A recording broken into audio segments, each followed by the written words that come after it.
Masyarakat pada hakikatnya merupakan suatu sistem hubungan yang diatur dan diikat oleh kesamaan identitas kolektif. Dalam kehidupan masyarakat Jawa, sistem sosial ini sering diwujudkan melalui organisasi tradisional yang mengedepankan gotong royong. Salah satunya yaitu paguyuban Sinoman.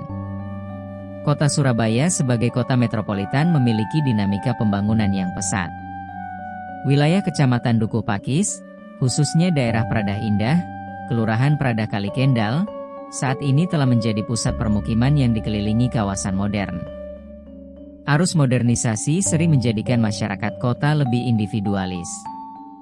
Namun, di tengah keadaan tersebut, warga Pradah Indah ternyata masih memegang teguh dan menjalankan organisasi sosial, Sinoman, secara aktif. Sinoman sebagai bentuk organisasi sosial menjadi sarana utama untuk membantu warga ketika ada masyarakat yang memiliki hajatan ataupun sedang mengalami kesusahan. Tradisi Sinoman merupakan bentuk nyata dari asosiasi gotong royong dalam budaya Jawa yang sudah ada sejak zaman dahulu.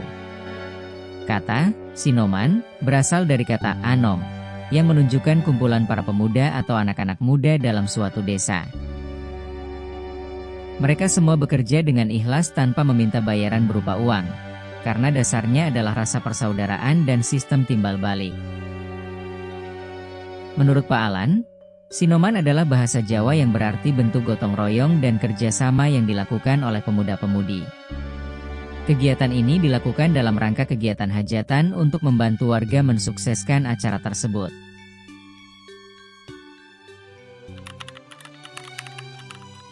Asal mula tradisi Sinoman di daerah Pradah Indah sebenarnya sudah mengakar sejak kampung dari dulu.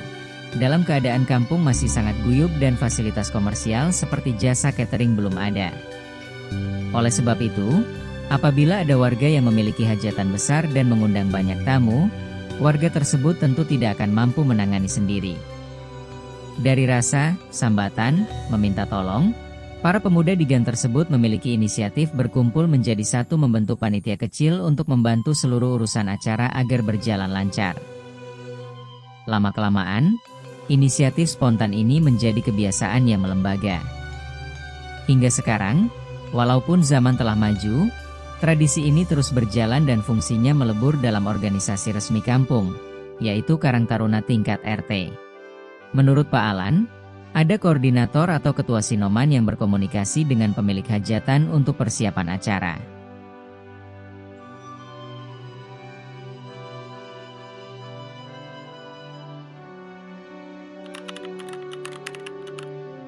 Tahap persiapan merupakan kegiatan sebelum hari pelaksanaan.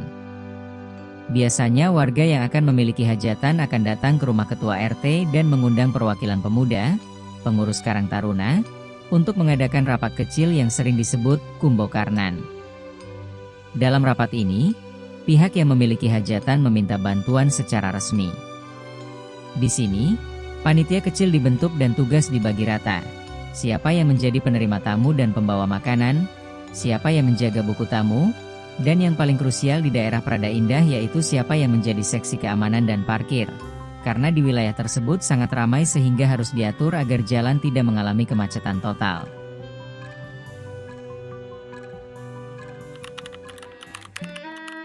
Pada hari pelaksanaan, para anggota Sinoman biasanya datang lebih awal sebelum tamu undangan hadir.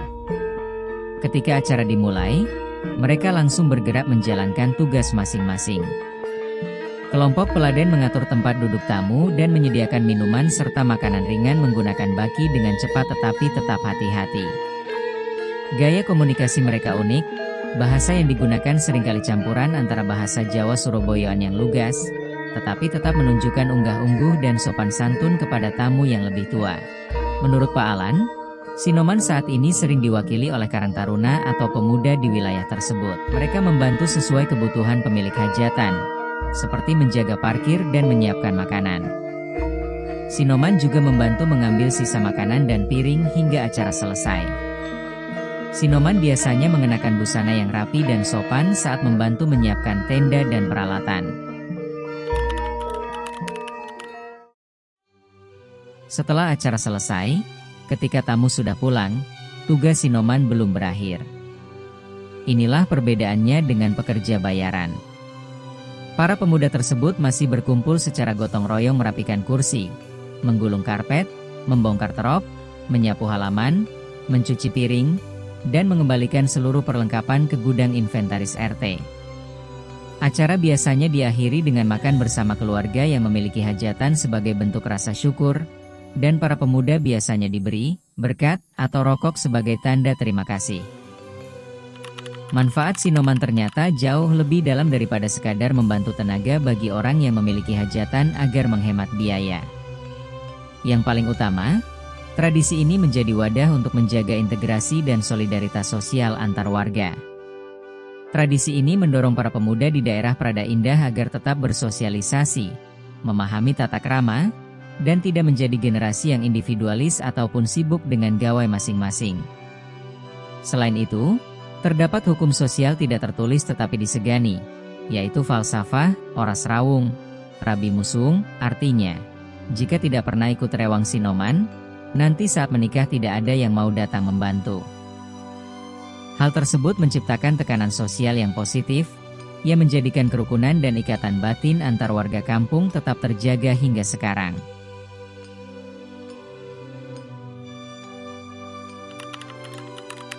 Untuk memperlancar tugasnya, anggota Sinoman membutuhkan beberapa perlengkapan khusus. Perlengkapan tersebut biasanya sudah disediakan sebagai aset kas RT RW atau sumbangan warga terdahulu yang disimpan di gudang kampung, antara lain. Yang pertama, perlengkapan paling wajib bagi peladen. Fungsinya untuk membawa gelas minuman dan piring makanan agar cepat, efisien, dan terlihat rapi. Kedua, untuk menjaga kekompakan dan identitas, biasanya anggota Sinoman mengenakan pakaian yang sama. Bisa berupa kemeja batik kampung atau kaos kebanggaan Karang Taruna agar mudah dibedakan dari tamu undangan. Ketiga, disediakan di meja depan untuk mencatat siapa saja tamu yang datang serta menerima sumbangan amplop. Terakhir, ini merupakan perlengkapan tambahan pada zaman sekarang yang sering digunakan oleh bagian parkir. Karena wilayah Prada Indah cukup sempit, HT dibutuhkan untuk komunikasi mengatur keluar masuk kendaraan. Walaupun masih lestari, tradisi Sinoman di Prada Indah telah mengalami adaptasi dengan perkembangan zaman. Dahulu, untuk undangan rapat, menggunakan sistem getok tular, dari mulut ke mulut atau mendatangi rumah satu persatu meminta bantuan. Sekarang, pihak yang memiliki hajatan lebih memilih memesan catering atau prasmanan agar lebih praktis. Sinoman hanya bertugas menata meja dan melayani di bagian depan. Dahulu, untuk urusan makanan, semua memasak sendiri di dapur belakang. Sinoman kadang ikut rewang di dapur untuk memasak. Dahulu, untuk sistem komando, spontanitas pemuda kampung yang berinisiatif sendiri tanpa struktur baku. Sekarang, lebih terstruktur, terorganisir, dan resmi di bawah komando Ketua Karang Taruna dan pengurus RT. Terakhir, dokumentasi.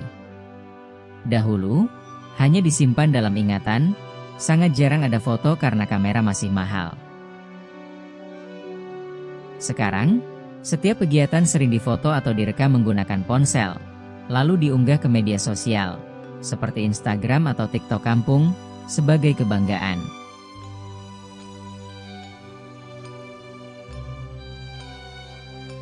Menurut Pak Alan, dulu, orang yang terpilih menjadi Sinoman merasa bangga meskipun tidak dibayar.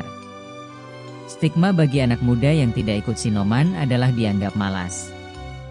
Sinoman dulu melayani sambil mencicipi minuman tradisional, bukan minuman kebarat-baratan, seperti toak, legen.